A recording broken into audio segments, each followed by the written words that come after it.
Hello students, welcome to my YouTube channel. हम class +2 physics के important MCQs कर रहे हैं। ये एमसीक्यूज़ आपके बोर्ड एग्जाम में काफ़ी हेल्प करेंगे। हमने जो है वो अब तक जो है वो 4 यूनिट्स के जो है वो एमसीक्यूज़ कंप्लीट कर लिए हैं। आज हम यूनिट इलेक्ट्रोमैग्नेटिक वेव्स के जो है वो एमसीक्यूज़ करेंगे। तो चलिए स्टार्ट करते हैं। फर्स्ट क्वेश्चन है हमारे पास, fingerprints on piece of paper may be detected by sprinkling fluorescent powder on the paper and then looking in the ultraviolet light. अगर हम किसी पेपर के ऊपर फ्लोरोसेंट पाउडर से छिड़क के उसको जो है वो यूवी लाइट के अंदर देखते हैं तो हमें उसके ऊपर जो है वो फिंगरप्रिंट्स नज़र आते हैं। तो इसके लिए ऑप्शन डी हमारा राइट होगा। नेक्स्ट है इंफ्रारेड स्पेक्ट्रम लाइज बिटवीन। जो हमारा इंफ्रारेड होता है वो हमारा माइक्रो और विजिबल के बीच में होता है। तो ऑप्शन बी इसके लिए राइट होगा। नेक्स्ट है which colour has the longest wavelength. तो विबग्योर के अकॉर्डिंग जो सबसे लॉन्गेस्ट वेवलेंथ है इनमें से गिवन में से तो वो ऑरेंज की होगी। तो ऑप्शन डी इसके लिए राइट होगा। Next, red light differ from blue light in. Red light जो है वो ब्लू लाइट से कैसे अलग है, स्पीड सेम है, उसकी फ्रिक्वेंसी में फ़र्क है, इसकी फ्रिक्वेंसी जो है वो हमारी कम होती है। तो ऑप्शन बी इसके लिए राइट होगा। नेक्स्ट है which of the following is independent of wavelength. तो इसमें से कौन सा जो है वेवलेंथ के ऊपर डिपेंड नहीं करता। तो के रेशियो और डब्ल्यू जो है वो हमारा इंडिपेंडेंट है वेवलेंथ से। नेक्स्ट है the speed of electromagnetic wave is independent of. जो इलेक्ट्रोमैग्नेटिक वेव्स की स्पीड होती है वो किसके ऊपर डिपेंड नहीं करती है, वो हमें बताना। तो वो इंटेंसिटी के ऊपर जो है वो डिपेंड नहीं करती है। वेवलेंथ पे करती है, फ्रिक्वेंसी पे करती है, मीडियम पे भी करती है, लेकिन वो इंटेंसिटी पे डिपेंड नहीं करती है। Next question, question number 7, electromagnetic waves are produced due to. जो हमारी इलेक्ट्रोमैग्नेटिक वेव्स होती हैं वो एक्सीलरेटेड चार्जेस के कारण पैदा होती है। तो ऑप्शन सी इसके लिए राइट होगा।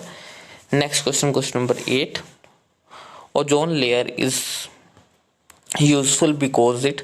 जो हमारी ओजोन लेयर है वो हमारी क्यों जरूरी है, क्योंकि ये एब्जॉर्ब कर लेती है यूवी रेज को। तो ऑप्शन ए इसके लिए राइट है। नेक्स्ट है which of the following are not transverse wave. इसमें से कौन सी जो है वो ट्रांसवर्स वेव नहीं है। तो साउंड वेव जो है वो हमारी इलेक्ट्रोमैग्नेटिक वेव नहीं है, वो जो है वो हमारी ट्रांसवर्स वेव नहीं है। नेक्स्ट है which of the following will deflect in electric field. तो जो हमारी कैथोड रे होगी वो हमारी जो है वो इलेक्ट्रिक फील्ड के अंदर जो है वो डिफ्लेक्शन शो करती है, क्योंकि हमारे कैथोड रेस के ऊपर जो है वो हमारे इलेक्ट्रॉन्स प्रेजेंट होते हैं जो कि इलेक्ट्रिक फील्ड में जो है वो डिफ्लेक्ट होते हैं। तो इसके लिए ऑप्शन सी राइट होगा। Next question, question number 11, which of the following are not electromagnetic wave. इनमें से कौन सी जो है वो इलेक्ट्रोमैग्नेटिक वेव नहीं है। गामा रेज है, एक्स रेज है, हीट वेव्स है, लेकिन बीटा रेज जो है वो हमारी इलेक्ट्रोमैग्नेटिक नहीं है। Next question, question number 12, which of the following has the minimum wavelength. हमें बताना है कि इनमें से किसकी जो है वो सबसे कम वेवलेंथ है। तो अल्ट्रावायलेट की जो है वो हमारे पास सबसे कम होती है। नेक्स्ट है which of the following electromagnetic waves have the smallest frequency. इसमें जो है वो सबसे कम फ्रिक्वेंसी हमें बतानी है कि किसकी होगी। तो सबसे स्मॉलेस्ट फ्रीक्वेंसी जो है वो हमारी इंफ्रारेड रेडिएशन की होती है। तो इसके लिए ऑप्शन डी हमारा राइट हो जाएगा। Next question, question number 14, which of the following radiations have the least wavelength. हमें बताना है कि इनमें से किसकी जो है वो सबसे कम वेवलेंथ होगी। तो सबसे कम वेवलेंथ जो है वो हमारी गामा रेज की होती है। तो इसके लिए ऑप्शन बी राइट हो जाएगा। नेक्स्ट है हमारे पास which of the following has the maximum wavelength. किसके पास सबसे ज़्यादा वेवलेंथ होती है। तो रेडियो वेव्स की वेवलेंथ जो है वो सबसे ज़्यादा होती है। Next question, question number 16, if lambda V, lambda X and lambda M represent the wavelength of visible X rays and microwaves then. तो जो हमारी वेवलेंथ होती है वो सबसे ज़्यादा जो है वो माइक्रोवेव की होती है, उससे कम हमारी जो है वो विजिबल की, और सबसे कम हमारी एक्सरे, यानी कि ऑप्शन सी राइट होगा। नेक्स्ट क्वेश्चन, क्वेश्चन नंबर 17,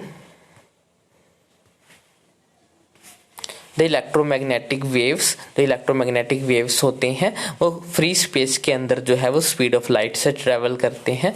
तो travel in free space with the speed of light हमारा राइट आंसर होगा। Next question number 18, the electromagnetic waves do not transport. Electromagnetic waves जो है वो चार्ज को ट्रांसपोर्ट नहीं करती हैं। Next question, the voltage applied across X ray tube is nearly equal to, ये जो है वो नियरली 10,000 वॉट के बराबर होती है।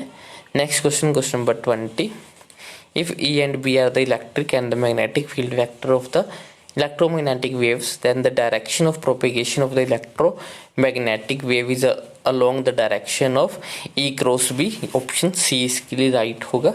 तो इसके साथ हमारे इलेक्ट्रोमैग्नेटिक वेव्स के जो है वो इंपॉर्टेंट एमसीक्यूज खत्म होते हैं। आई होप आपको सभी क्वेश्चन जो है अच्छे से समझ में आए होंगे। अगर आपको कोई भी डाउट या फिर आपको कोई सजेशन हो तो आप मुझे कमेंट सेक्शन में लिख सकते हो। अगर आपको वीडियो अच्छी लगे तो उसको लाइक करें, शेयर करें और चैनल को सब्सक्राइब करें। Thanks for watching, bye bye, take care.